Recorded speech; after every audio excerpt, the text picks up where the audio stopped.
இந்த தேவனுடைய ராஜ்யம் என்று பேசின உடனே எல்லாரும் எப்படி எதிர்பார்க்கிறாங்கன்னா வெளியே தான் பாக்குறாங்க. எல்லாம் அவுட் சைட் வெளியே தான். அரண்மனை கட்டினியா, சிப்பாய் போட்டியா, மந்திரிய போட்டியா, சிங்காசனம் போட்டியா, கொடிய பறக்க விட்டியா, ட்ரம்பெட் எடுத்து ஊதுனியா, எல்லாம் வெளியே பாக்குறாங்க. ஆனா இயேசு வித்தியாசமாக பேசுகிறார்.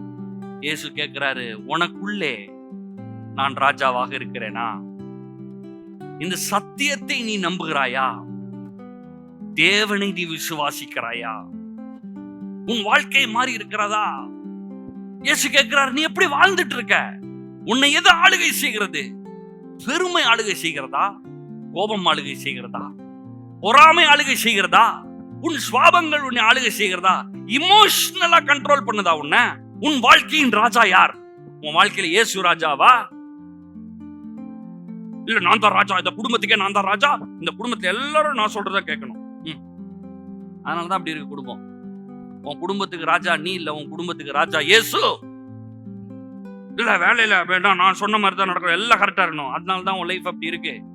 உன் வேலையின் ராஜா இயேசு, உன் பொருளாதாரத்தின் ராஜா இயேசு, உன் வாழ்க்கையின் எல்லாவற்றிற்கும் ராஜா இயேசு.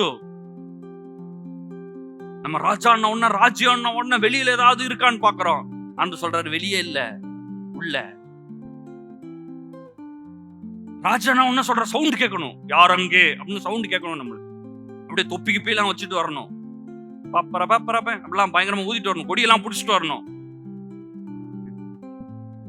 இங்க எந்த ஆடமும் இல்ல, ஒரு அசைவும் இல்ல, ஒண்ணும் இல்ல.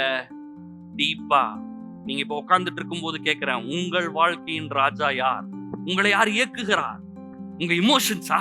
கோபப்பட்டா கண்ட்ரோலே பண்ண முடியாதுங்க, நான் என்ன வேணா பண்ணுவேன், என்ன பண்ணுவேன்னு தெரியாது, என்ன பேசுவேன்னு தெரியாது. இப்ப இயேசு ராஜா இல்ல அங்க.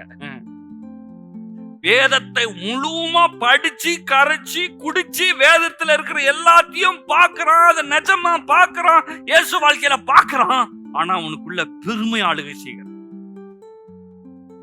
பொறாமை ஆளுகை செய்யுது. எங்க இவன் பெரிய ஆளாயிட்டா, எங்க இவன் பெரிய ஆளாயிட்டா, எல்லா கூட்டமும் அவனுக்கு போயிடுச்சுன்னா நம்மளுக்கு ஆலயம் காலி ஆயிரும், நம்மளை யாரும் பின்பற்ற மாட்டாங்க, நம்மளுக்கு மரியாதை கொடுக்க மாட்டாங்க.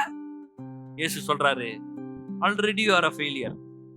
ஏற்கனவே தோற்று போனான், ஏற்கனவே ராஜ்யம் உனக்குள்ள வரல, ஏற்கனவே ராஜா இல்ல உனக்குள்ள. ஆனா இன்னைக்கு நான் உங்ககிட்ட கேட்கிறேன், உங்கள்கிட்ட கேட்கிறேன், யார் உங்கள் ராஜா?